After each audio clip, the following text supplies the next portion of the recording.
আসসালামু আলাইকুম এভরিওয়ান। আজকের আমার রেসিপি চিকেন মহারানি। এই রেসিপিটা দেখতে যেমন অন্যরকম, এর স্বাদও কিন্তু দুর্দান্ত। চলুন রেসিপিটা তাহলে দেখে নেওয়া যাক। প্রথমে আমি 1 কিলো চিকেন নিয়েছি। চিকেনটা প্রথমে আমি ম্যারিনেট করে নিচ্ছি। অর্ধেক কাগজি লেবুর রস দিলাম, 1 চামচ আদা রসুনের পেস্ট দিলাম, আর দিলাম হাফ চামচ কালো গোলমরিচের গুঁড়ো, আর 1 চামচ লবণ, আর হাফ চামচ কাশ্মীরি লঙ্কার গুঁড়ো দিয়ে খুব ভালোভাবে আমি চিকেনটা মিক্স করে নিচ্ছি। দিয়ে ম্যারিনেট করে রেখে দেবো আমি আধ ঘন্টার মতো। এবার আমি একটা মশলা রেডি করে নিচ্ছি। এটাই হলো মেন মশলা। 1 চামচ নিয়েছি আমি গোটা ধনে, 1 চামচ গোটা জিরে, 1 চামচ মৌরি, আর 2টো দারচিনি, আর 4-5টার মতো লং, 4-5টার মতো ছোটো এলাচ, আর একটু হচ্ছে জায়ফল, আর একটু জয়িত্রী।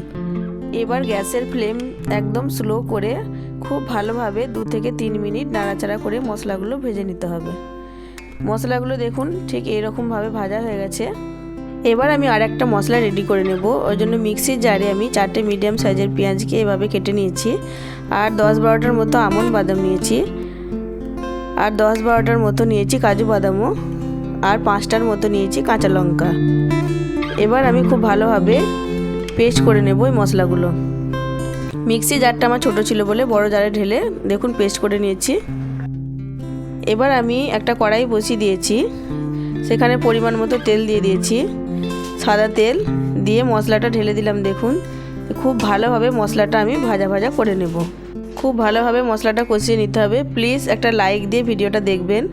এবার আমি চিকেনটা দিয়ে দিচ্ছি, দিয়ে খুব ভালোভাবে চিকেনটাকেও আমি কষিয়ে নিচ্ছি। লাল লাল করে চিকেনটা একবারে মশলার সঙ্গে ভাজা ভাজা করে নিতে হবে। এবার আমি আদা রসুনের পেস্ট দিলাম। যেহেতু ম্যারিনেট করার সময় চিকেনে আদা রসুনের পেস্ট দিয়েছিলাম, তাই এখন আমি অল্প করে দিলাম, হাফ চামচের মতো।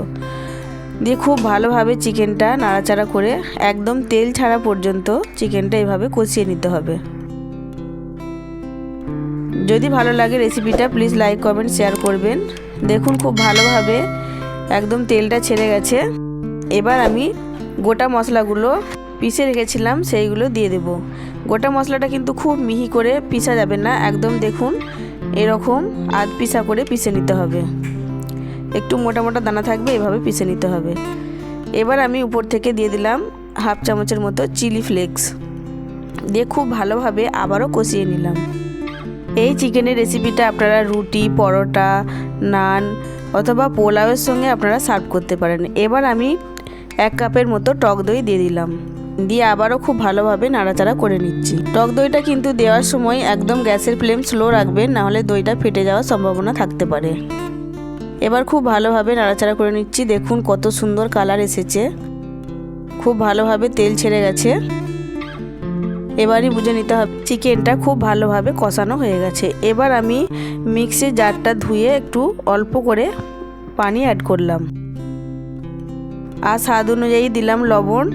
যেহেতু ম্যারিনেট করার সময় লবণ দিয়েছিলাম, লবণটা কিন্তু টেস্ট করেই দেবেন। আর দিয়ে দিলাম আমি অর্ধেক তেজপাতা, দিয়ে স্লো ফ্লেমে আমি 10 থেকে 15 মিনিটের মতো এভাবে ঢাকা দিয়ে রেখে দিয়েছিলাম। ঢাকনাটা খোলার পর এবার দেখুন কত সুন্দর এসেছে লুকটা।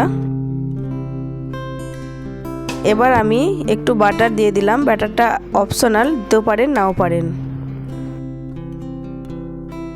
দিয়ে আবারও একটু নাড়াচাড়া করে নিচ্ছি। দিয়ে খুব ভালোভাবে ফুটিয়ে নিচ্ছি। আপনারা যেরকম গ্রেভি খাবেন ঠিক সেরকম গ্রেভি রাখবেন। আমি ঠিক এরকম গ্রেভি রাখবো। রেডি হয়ে গেল আমার চিকেন মহারানি। এবার আমি সার্ভ করে নিচ্ছি, আর আমি এটা পোলাওয়ের সঙ্গেই সার্ভ করব। আজ আসি তাহলে বন্ধুরা, ফিরে আসবো নতুন একটা ভিডিও নিয়ে। ততক্ষণ সবাই ভালো থাকবেন, সুস্থ থাকবেন। আল্লাহ হাফিজ।